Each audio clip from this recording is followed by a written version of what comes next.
Assalamualaikum warahmatullahi wabarakatuh. Salam sejahtera, Om Swastiastu, Namo Buddhaya. Salam kebajikan. Alhamdulillahirabbil alamin. Assalatu wassalamu ala asyrafil anbiya wal mursalin. Sayyidina Muhammadin wa ala alihi washabihi ajmain. Amin amma ba'du. Sebenarnya dugaan dari intervensi polisi dalam pemilu itu sudah muncul menjelang putusan MK. Ada tekanan terhadap Hakim MK. Di situ ada permintaan langsung lah dari seorang petinggi Polri ke Hakim MK, dan di situ dia bilang bahwa ada seorang kepala daerah itu ditelepon sama petinggi Polri, jenderal juga. Nah, dia cerita lah bahwa si jenderal ini bilang bahwa jangan ikut Pilpres. Kami tidak punya pasukan khusus.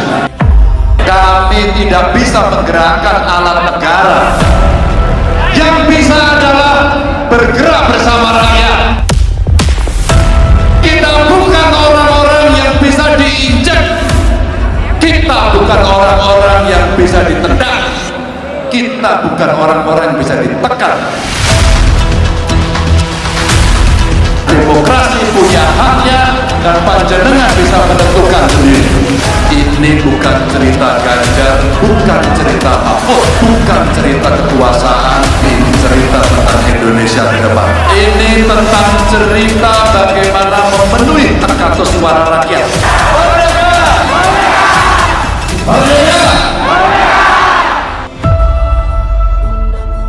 Tapi gini kan, berbeda pendapat tapi kepentingannya sama kan.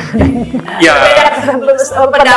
Pendapat mungkin beda tapi cuannya sama, cari cuannya di tempat sama gitu. Mungkin saja ada yang sama, tapi kalau bicara tentang politik atau bicara tentang pemilu, pilpres, ya bisa saja itu tidak sama. Ya buktinya kan Jokowi dukung Prabowo dan anaknya, Megawati dukung Ganjar dan Mahfud misalnya. Nah ini kan sudah waktunya mereka itu jangan justru mengutamakan hal-hal yang sudah nyata pelanggaran hukumnya, nyata kerugian negara dan rakyatnya. Mereka masih ingin tetap tidak saling mendahului. Sudah waktunya mereka ini untuk tunjukkan kepada publik. Sudah waktunya mereka untuk, kalau memang Jokowi ini melanggar konstitusi, ya mari semuanya. Dan partai-partai memang banyak yang tersandra atau banyak yang menikmati rente dari rezim ini. Tapi kalau hanya itu jadi dasar mereka bersahabat, ya kita memang bisa mengukur lah, Anda cuma sekian saja urusannya, sekian triliun, Anda korbankan kepentingan negara dan rakyat. Ya. Ada yang lain yang belum dijelaskan tadi, karena seorang tokoh banyak sudah menyampaikan kemarin, Pak Letjen Soeharto mengatakan bahwa DPR itu bukan Dewan Perwakilan Rakyat, Dewan Perwakilan Partai, sehingga memang sangat berat sekali. Kalau memang seperti itu, ya tidak harus melalui parlemen, bisa juga ekstra parlementer gitu. Tetapi ini ada celah. Kita melihat walaupun memang ada kemungkinan seperti itu, kita mencoba ada perubahan tadi yang disampaikan Pak Marwan tadi, ada didahului oleh Mas Sinton yang merasa Bu Mega dikhianati itu, kalau jumlah itu semua melakukan tuntutan dan semua yang tergabung di dalam satu kekuatan politik di dalam Pilpres ini, kemudian hitung-hitungan itu jumlahnya juga sudah bisa mencapai kalau seperti itu. Tapi itu kan panjang ya. Tetapi banyak yang ingin, udahlah pokoknya ini kan pelanggarannya ini, selama kita sama-sama ingin melakukan penyelamatan negara, apapun lah pokoknya Mak mengajak, kalau memang DPR tidak bisa dilakukan bersama-sama, ya akan dilakukan ekstra parlementer itu. Jadi itu kemungkinan itu bukan suatu pelanggaran juga. Kalau menggenting memaksa negara harus hancur, ya memang harus terpaksa, memang harus ada korban sesuatu yang tidak sedikit melalui ekstra parlementer tadi. Iya, karena kan kalau partai politik itu mungkin pecah kongsi begitu ya. Tapi kadang-kadang cuan itu pemersatu, menjadi pemersatu. Itu yang dikhawatirkan.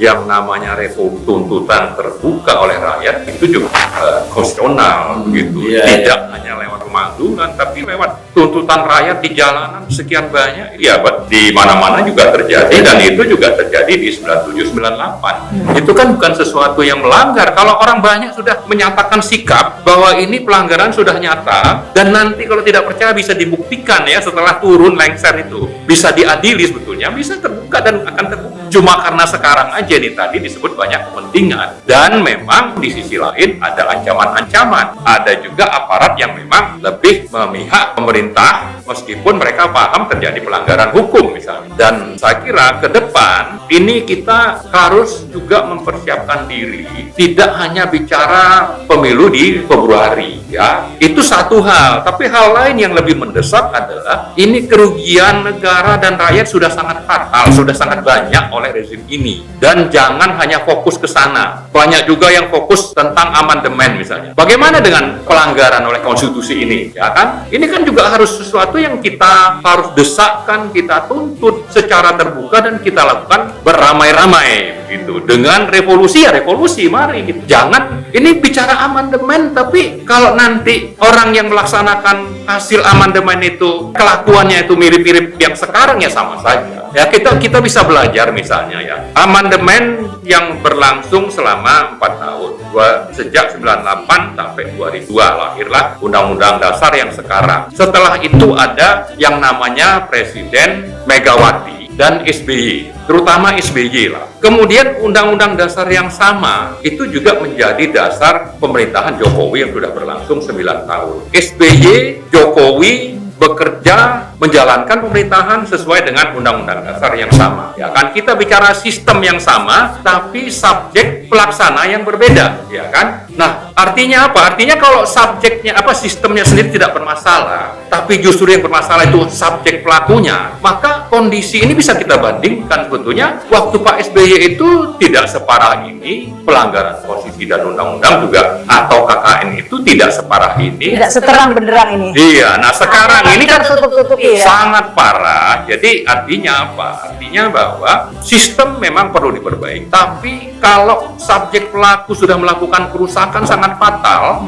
maka yang bikin rusak ini sudah sangat relevan untuk diakhiri pemerintahannya. Iya, tapi Pak Marwan ini kan kita akan pilpres ini sebentar lagi. Lama berapa bulan lagi? 3 bulan lagi lah bisa dikatakan ya. 3 bulan lagi. Nah, apakah memang tidak bisa kita menaruh harapan pada capres-capres yang akan terpilih ini menyudahi praktek pelanggaran undang-undang yang dilakukan oleh? Saya agak khawatir dengan banyaknya pelanggaran hukum yang sudah dilakukan. Ya. Misalnya ASN yang harusnya netral itu melanggar, polisi juga sama, tentara konon begitu dan memang sudah disiapkan nih pimpinannya ini. Orang-orang yang semuanya pro Jokowi. Ya, belum lagi nanti kita melihat akses terhadap anggaran atau penggunaan sarana APBN yang menteri itu misalnya tidak perlu cuti. Ini apa bisa dijamin bahwa tidak akan terjadi penggunaan APBN? Artinya, dengan berkuasa Jokowi, dia bisa menyalahgunakan kekuasaan dan orang-orang yang ada di misalnya nomor 1 dan nomor 3 ini masih percaya dengan sistem seperti ini. Ya, saya kira sangat naif ya. Justru seharusnya ini dibereskan dulu, ini tuntut ini yang bermasalah ini. Ya kalau memang harus berhenti. Jokowinya itu pemilu tetap ada tapi pemilu tanpa Jokowi kan lebih baik, bisa lebih netral. Belum lagi kalau kita dengar ada DPD bermasalah sampai 50 juta. Sistemnya itu juga tidak bisa ada jaminan misalnya akan aman. Nah, karena itu seperti pertanyaan Mbak tadi, saya kira oke, kita mau pemilu, tapi pemilu yang seperti apa? Pemilu yang tanpa Jokowi misalnya. Pemilu yang tanpa cawe-cawe. Tanpa cawe-cawe. Pemilu yang aparat yang memang harus netral itu benar-benar netral. Seperti itu. Ini mungkin ditambahkan yang lain dari Pak Mursalim. Tuntutan di mana-mana adalah pemilu tanpa Jokowi atau tanpa cawe-cawe. Karena kalau mau mengkoreksi kesalahan-kesalahannya sudah terlalu banyak, maka jalan satu-satunya ya udah tanpa Jokowi. Tapi dengan seperti apa? Yaitu maka itu pemakzulan itu menjadi satu alternatif yang sangat penting karena pelanggaran konstitusi itu banyak sekali. Jadi pemakzulan itu akan memenuhi secara tidak langsung pemilu yang bersih, yang tanpa cawe-cawe. Tanpa itu pasti akan terjadi satu pemaksaan kecurangan yang sudah dirinci oleh Pak Marwan tadi. Maka semua rakyat kalau ingin presiden pilpres itu nanti berjalan dengan baik, dipastikan bahwa tanpa Jokowi. Karena dari kisi-kisi yang sudah ada, bagaimana mungkin seorang menteri tidak perlu mengundurkan diri aturan yang baru untuk menjadi calon seperti itu. Kita tahu pengkhianatan seperti apa, bagaimana tugas gubernur, tugas menteri itu kan bertanggung jawab kepada rakyatnya, kepada tugas-tugasnya. Ini kalau tidak mengundurkan diri berarti dia akan menggunakan semua aset kekayaan menteri, fasilitas menteri untuk memenangkan dirinya sendiri. Ini kan yang harus sudah disudahi. Belum lagi dengan kekuasaannya bisa mengaruhi lembaga penyelenggara dan lain sebagainya. Maka itu banyak yang sudah putus asa. Sudahlah, pokoknya kalau masih terus berlanjut dan masih Jokowi masih yang cawe-cawe seperti itu, tidak usah dilakukan aja. Maka inilah yang timbul keinginan kuat untuk terjadinya suatu ekstra parlementer atau revolusi apabila dipaksa-paksakan seperti itu. Karena tentu kita berharap pemilu 2024 nanti pemilu seperti biasa, jurdil tanpa cawe-cawe. Baik, terima kasih Pak Mursalim. Terus ini semangat begitu ya, meskipun mungkin banyak orang, aduh ini bisa nggak ya gitu ya. Tapi pasti terus berjuang ya Pak Marwan dan Pak Mursalim untuk kebaikan bangsa pastinya. Dan saya ingin menyampaikan bahwa insya Allah hari Rabu petisi 100 akan menyelenggarakan acara seminar dan webinar, artinya on dan offline di Jogja jam 1 sampai jam 5. Jadi terbuka untuk ikut di Zoom misalnya atau melalui kanal-kanal YouTube. Dipersilakan, nanti undangannya akan kita sebarkan, tapi ini pemberitahuan awal bahwa Petatus akan terus melakukan advokasi agar pemakzulan Presiden Jokowi itu bisa terwujud, sambil juga kita mengingatkan bahwa kalau sudah sekian banyak rakyat yang tidak menyukai Presiden Jokowi, maka kita juga menghimbau beliau untuk mundur dari jabatan, supaya pemilu juga nanti bisa tadi seperti Pak Bud, bisa jurdil dan tanpa cawe, dan bisa dipercaya oleh rakyat dan juga dari luar negeri. Legitimate lah ya. Legitimate. Ada puluhan kota lah yang meminta untuk menyelenggarakan hal yang sama, terutama kota-kota yang mempunyai kampus-kampus terkenal ya. Saya kira itu menjadi bagus disambut bersama masyarakat. Oh, di Jogja nanti di UGM? Banyak tokoh UGM yang tapi di luar kampus. Nah, setelah itu nanti di Surabaya. Oh, di Surabaya. Sekarang kebetulan Jogja lagi panas ini. Ada Armando. Baik, sekali lagi terima kasih Pak Marwan Batubara, Pak Mursalim. Terima kasih juga yang sudah menyaksikan tayangan ini. Kartu saya Islah Barawi terus terang merasa bahagia dan bangga atas penunjukan dari PDIP sebagai cawapresnya Pak Ganjar Pranowo kepada sesepuh saya dari Madura, Pak Mahfud MD.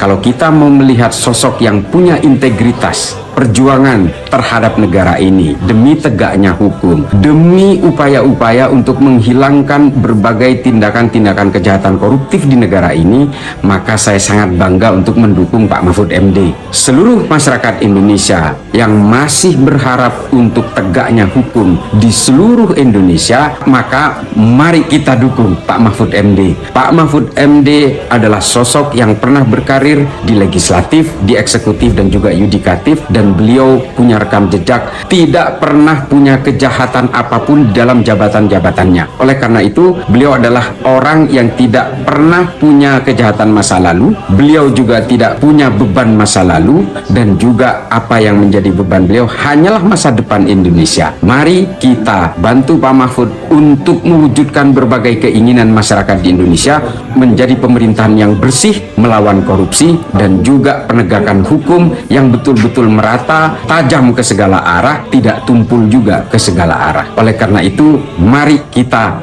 dukung Ganjar Mahfud. Insya Allah dengan ridho Allah Subhanahu wa Ta'ala, langkah kita dalam mewujudkan Indonesia sejahtera lahir batin, adil dan makmur akan mendapatkan jalannya. Qabul.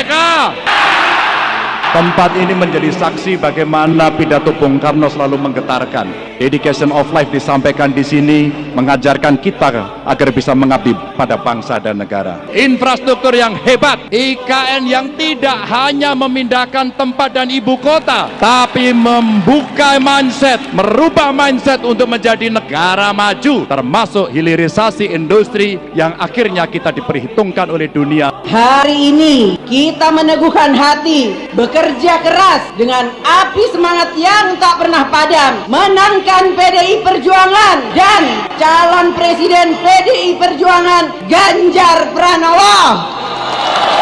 Siap.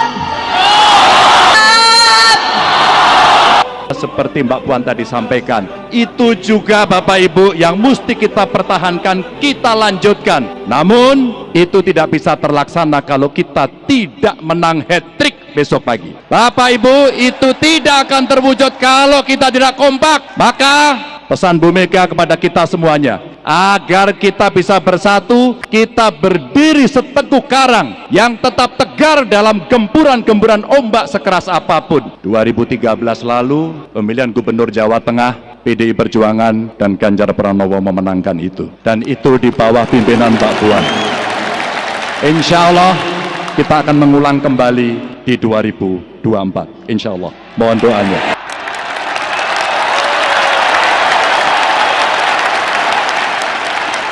Semoga Allah senantiasa menuntun kita di jalan yang diridhoinya. Aku qouli hadza, astaghfirullah li wa lakum. Wassalamualaikum warahmatullahi wabarakatuh. Terima kasih.